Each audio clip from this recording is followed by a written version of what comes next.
Okay, guys. Well, today I'm interviewing my mom. She was born in the early 70s, so she was a teenager during the 80s. So I'm just gonna ask her a couple questions. So first, what were your dreams and aspirations during the 80s, and did they change as time went on? Well, my dreams and aspirations really was to get an education. I had three things I wanted to become: a medical doctor, a pharmacist, or a lawyer. And yeah, they did change. I still am in the medical field. I didn't go into medicine, nor did I go into pharmacy. However, I went into nursing, and now I'm a nurse anesthesiologist. So I kind of, love what I really am doing now. So. Okay. Second, did politics in the 80s affect your family in any way?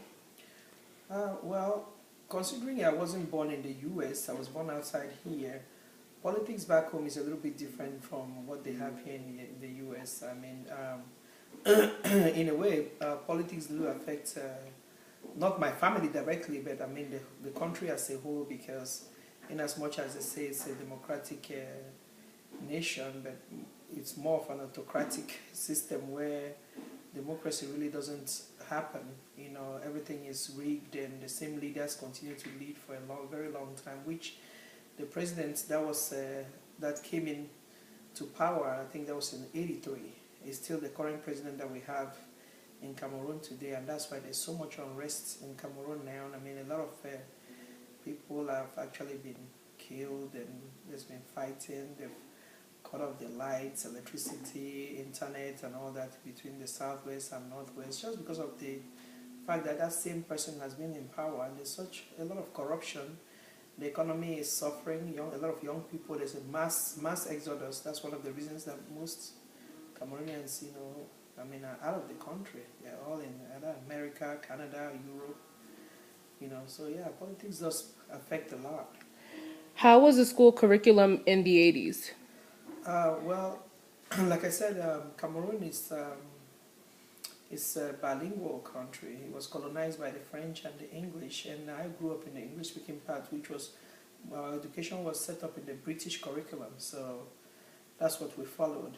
It's a little bit different. When I came to America, I had to adjust into the American curriculum. There wasn't much of a difference other than a few things on how words were spelled and pronounced, but you know, I'm sure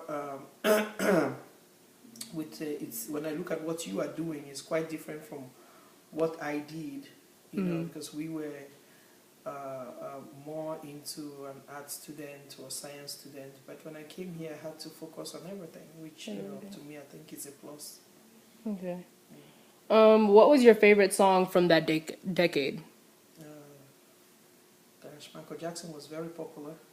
Yeah. Billie Jean, Thriller, Mm. Sweet Dreams are made of this. Okay. There's a lot of songs I can think of, but I know Michael Jackson was very popular. Madonna was very popular. Holiday, all those were very, very Okay. popular then.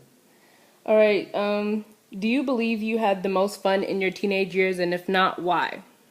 I had the most fun in my teenage years. I actually think that you guys are deprived of a lot of things. Yes, we First are. of all, you haven't growing up in a different society and a different culture from what you guys have here, and the fact that you guys now have.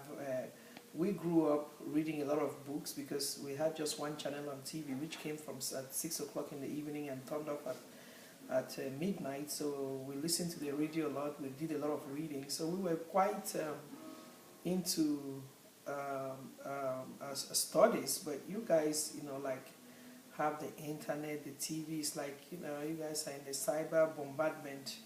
You don't have that family time spending with your siblings, with your friends. I mean, I know you guys chat, but everything is online, so you don't really have to see each other. But we had to see each other to talk to each other. So yeah, I think it was awesome when I grew up. I really loved every bit of it. Okay.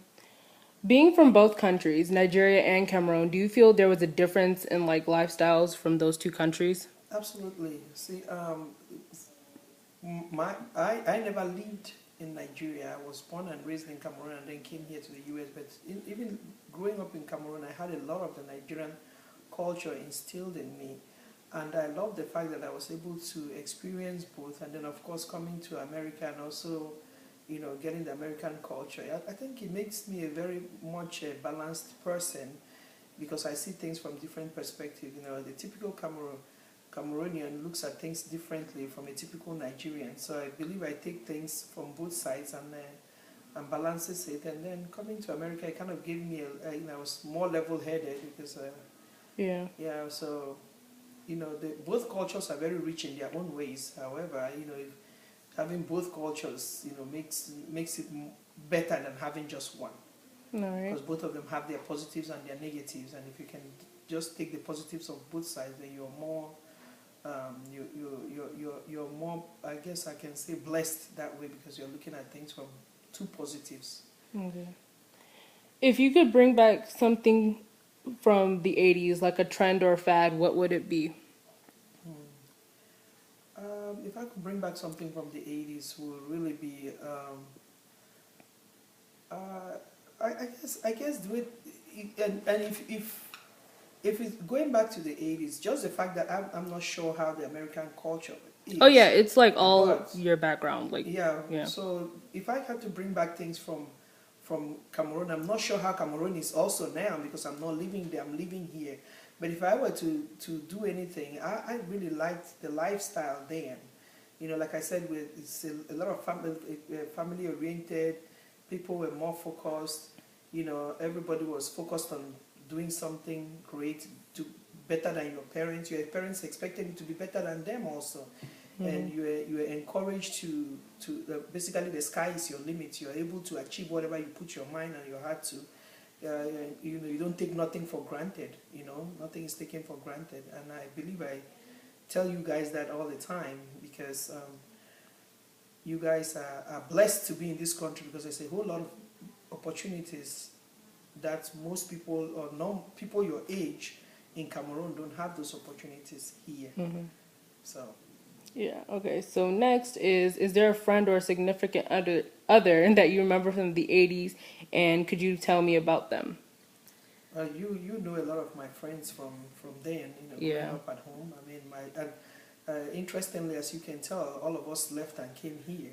Yeah. So we all lived here now, and I do have a lot of them that Carol, my friend in Maryland, still my best friend, and Doris that those are people I grew up with. Carol in Boston, Uncle Gomo, who's here, and I mean, so I have several of my friends who are here, and it's really nice because I still feel like I'm at home having these people close by, in as much as we don't live as closely as we used to live at home.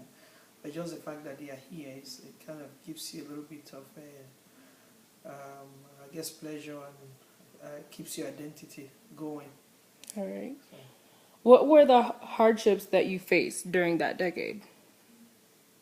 Well, one, we didn't have any running water inside the house like you guys do here. We didn't have any bathrooms inside the house like you guys do, so we had to go to an outhouse. You had to run, walk miles to fetch water. You had to walk to go to school, walk and come back home.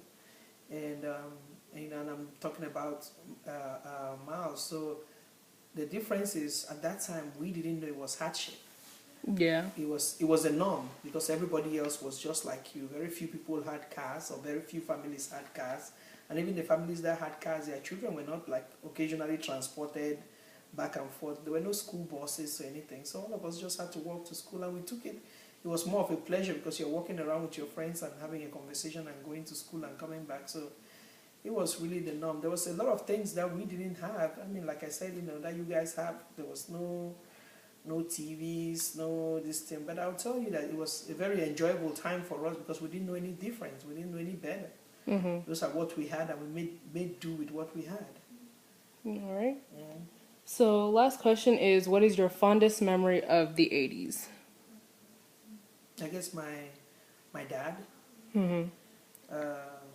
That's really my fondest, growing up with him, and now that he's not here, that's really one of the things that I miss a lot because he's not here for me to, you know, Hang out. share that. So, Could you like tell me like something that you guys did together, or like what happened? I mean, I had a very good relationship with my dad. So in everything I did, he was an integral part of it. He was very, very encouraging, and a lot of things I pursued. It was always to make him be proud of me. He encouraged me as far as education was concerned.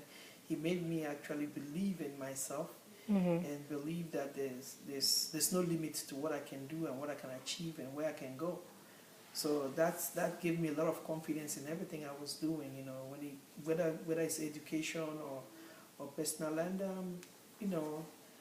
those are the things. I can talk a whole lot about my dad, but I'm sure your thing. Yeah. So, Yeah. yeah. All right, guys. Well, this is my mom, Bartholomew. Say bye, mommy. Bye. All right.